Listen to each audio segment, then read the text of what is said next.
Hello everyone, welcome to beck and make at home. আজকে আমি তোমাদের সাথে শেয়ার করছি আমার ভীষণ পছন্দের একটি রেসিপি। রাসাম বানানো যেমন সহজ, তেমনি খেতেও ভীষণ ভালো। আমার একজন দক্ষিণী বন্ধুর বাড়িতে আমি প্রথম রাসাম খেয়েছিলাম। তখনই তার থেকে আমি রেসিপিটি নিয়েছিলাম। বাড়িতে অবশ্য বানিয়েছি অনেকবার, কিন্তু তোমাদের সাথে শেয়ার করা হয়নি। তোমরা কে কে আছো যারা রাসাম খেতে ভালোবাসো, অবশ্যই আমাকে কমেন্টস বক্সে জানিও।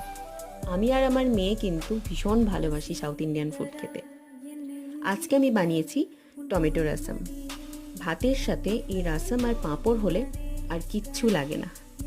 ফুল রেসিপিটা আমি ডেসক্রিপশন বক্সে দিয়ে রেখেছি, তোমরা দেখে নিও। আর আমার এই রাসামের রেসিপিটা যদি তোমাদের ভালো লেগে থাকে, অবশ্যই লাইক করে দিও আর আমার চ্যানেলটাকে সাবস্ক্রাইব করতে ভুলো না। তাহলে চলো, আবার কথা হবে অন্য কোনো রেসিপি নিয়ে। ততক্ষণের জন্য টাটা, ভালো থেকো সবাই।